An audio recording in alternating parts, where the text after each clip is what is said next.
que c'est long. Oh, c'est long. Salut tout le monde. Aujourd'hui, on se retrouve pour une nouvelle vidéo. Ouais, je sais, j'ai une dégaine de plouc là. Oh, on se retrouve pour faire quelque chose sur le 406. Je vais vous montrer tout de suite. Let's go, on y va. Nous voilà dehors. Il fait encore sombre, hein. On est tôt le matin, les gars. Il est tôt le matin. Il fait encore même très sombre.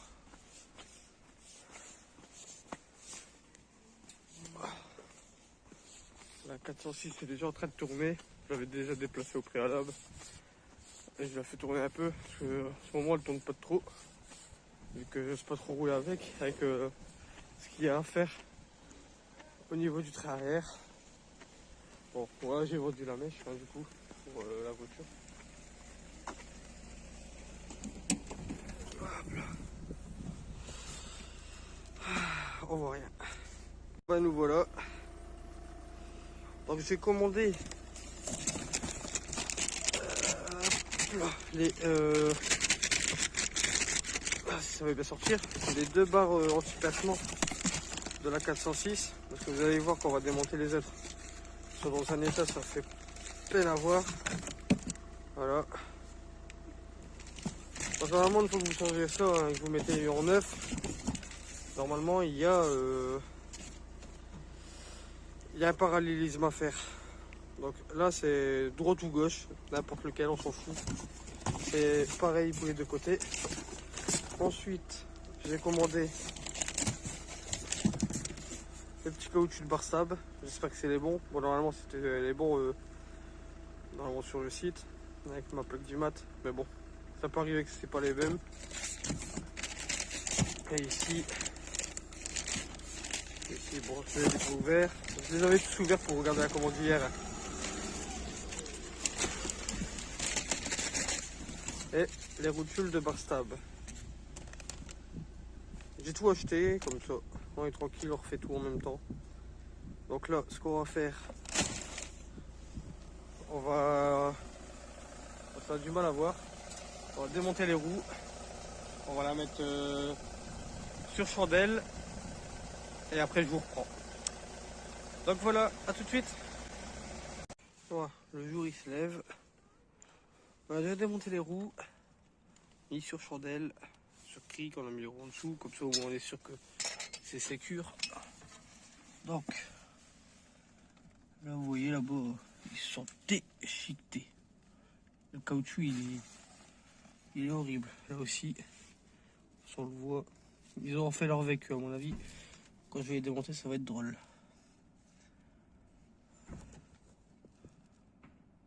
Bon, à mon avis, de l'autre côté du coup, c'est pareil.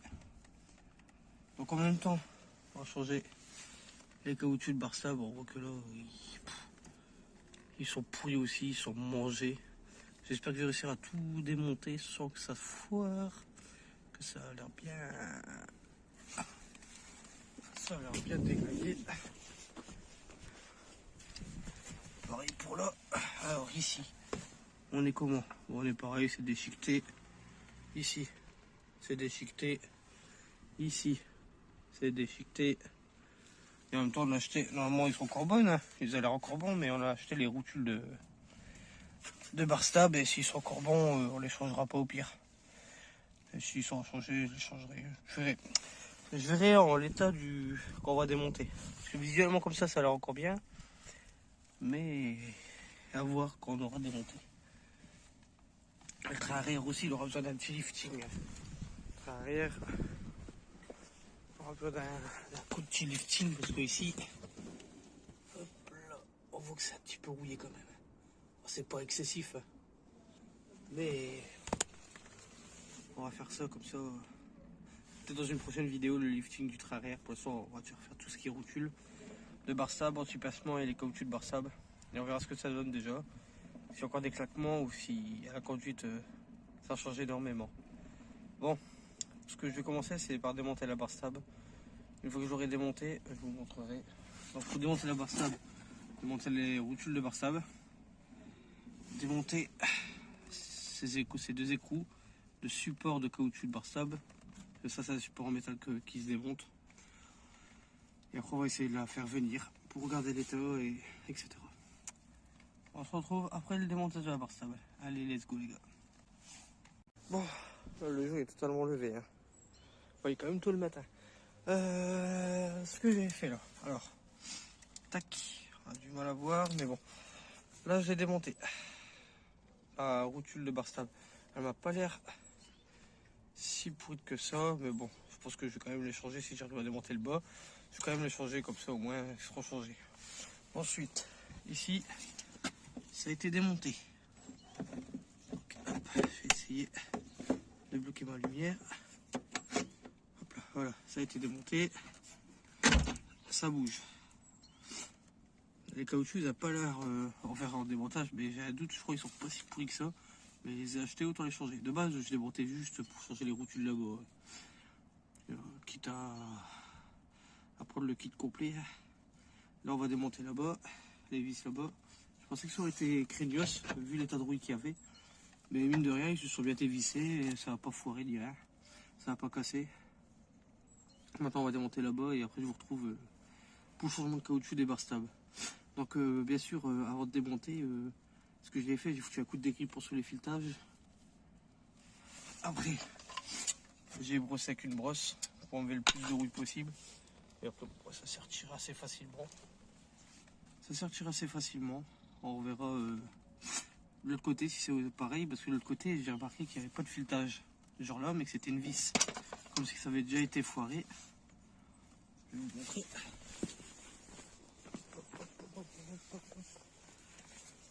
Comme si ça avait déjà été foiré. C'est une vis en fait. C'est pas un filetage. Donc à mon avis, ça a déjà été démonté et foiré. On espère qu'on n'a pas de problème de ce côté-là. Bon, let's go le démontage et on va bien voir. On va comme je l'avais annoncé, ça a cassé. On voit au bout de filetage. Bon, je vais m'occuper de ça plus tard. Je vais faire les biellettes.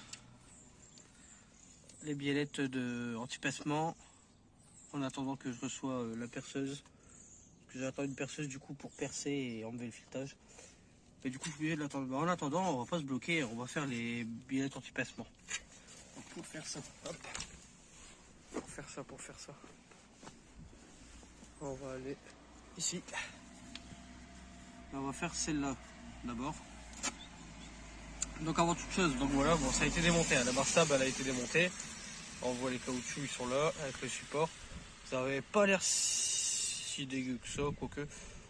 Ouais, bon. On les change de toute façon maintenant que c'est démonté. Et là on va changer les billettes anti-passement. En espérant que j'ai pas de merde.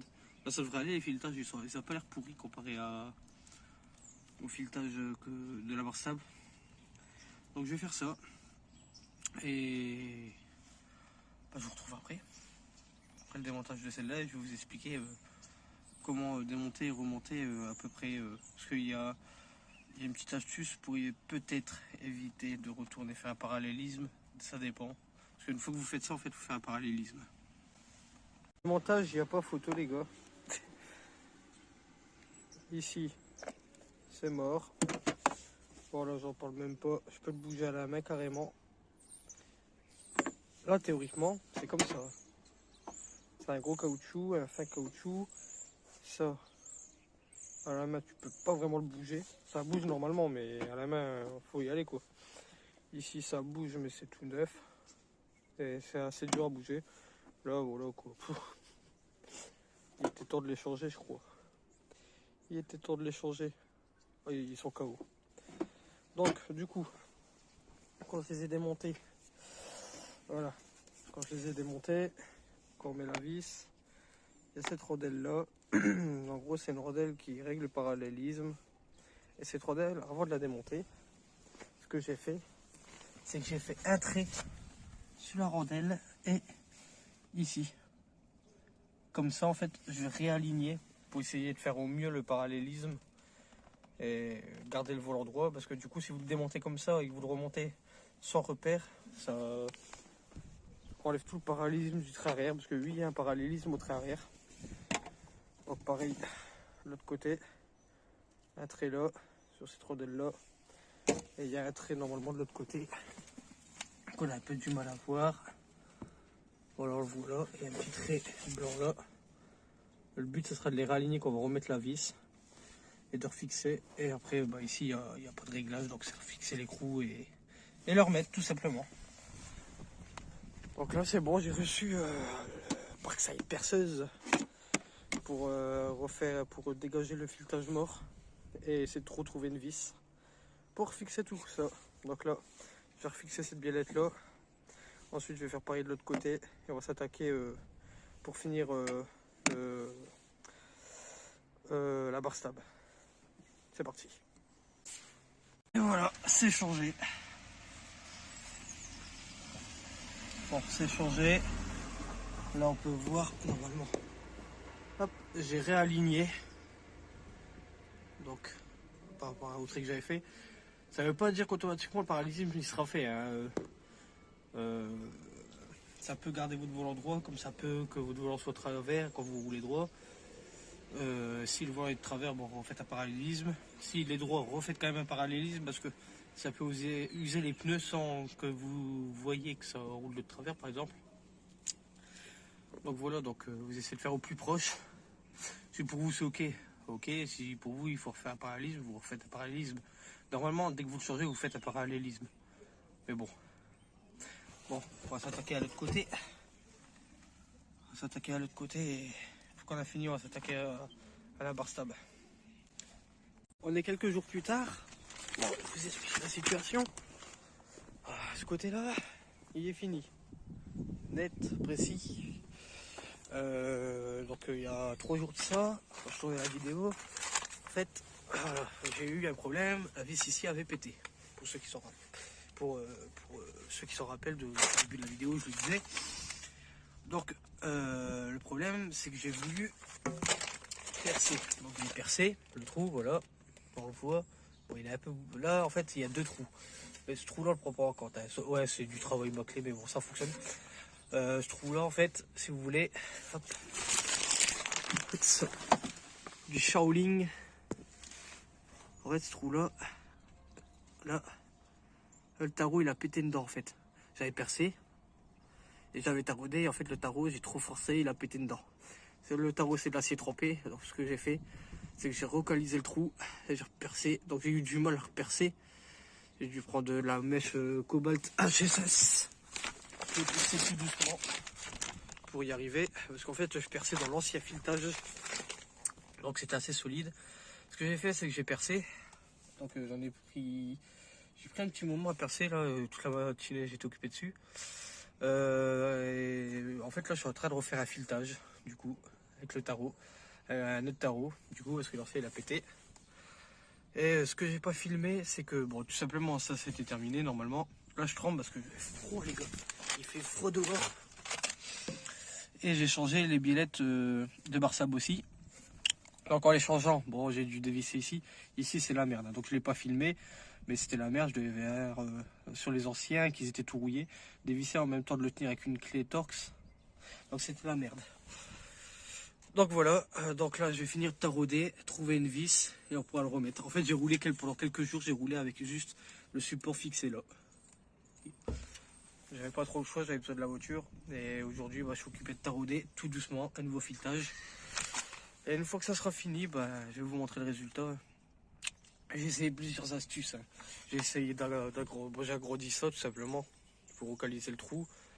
Donc j'avais essayé avec une autre plaque. Vu que j'arrivais pas à percer, en fait je voulais carrément refaire un autre trou avec une plaque de l'agrandir, vous voyez, comme ça. Mais bon, après j'ai abandonné l'histoire du truc dégueulasse. Donc là bah, je finis de tarauder, on trouve une vis, et alors le vis, et une fois que c'est vissé, ça bougera plus. Je n'y toucherai plus. Après j'avais quelques problèmes, j'avais vraiment du mal à percer, donc j'ai demandé à des garages, mais les garages voilà, t'as commencé à toucher, c'est ta merde, tu te démerdes. Donc ce qui est normal, j'ai dit bah, tant pis je vais me démerder. Et du coup je suis en train de tarauder. Voilà. Bon on va voir le résultat final. Je suis désolé de ne pas avoir filmé le démontage de ça, mais c'était aussi la merde. Quand je roule le volant en fait il est de travers du coup maintenant. Quand je roule le volant il est de travers. parce que du coup ici en fait il y a un parallélisme à faire comme j'avais dit au début de la vidéo. Donc j'ai essayé de remettre au tri que j'avais fait, mais bon, elle roule de travers, donc il y aura un parallélisme du trait arrière à refaire. Et donc là je vais finir ma barre stable. Et on verra ce que ça donne. Allez, à tout de suite les gars. Comme à l'origine, nouveau filetage mis. Donc j'ai pas remis une vis, j'ai décidé de remettre un filetage et un écrou, l'écrou d'origine du coup. L'écrou d'origine qui était sur les biellettes mais qui sont les mêmes écrous que ceux de la barre stable.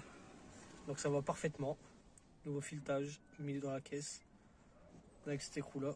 Franchement, on peut pas faire mieux. C'est comme d'origine. Ça c'est beau. Donc bon ben voilà, j'ai terminé. Donc ça a été fait. Les biellettes aussi. Donc caoutchouc aussi, c'est des nouveaux du coup. C'est des nouveaux caoutchoucs de barre stable. Barre anti-placement en fait. Il y aura juste un réglage de parallélisme à faire pour que le volant soit droit quand on va le roule et pour pas user les pneus. Donc pareil, ça a été fait de l'autre côté. Donc il manquera plus que peut-être une peinture anti-rouille sur le châssis à l'arrière. Peut-être changer aussi pour ça, mais ça pour l'instant ça tient à la limite.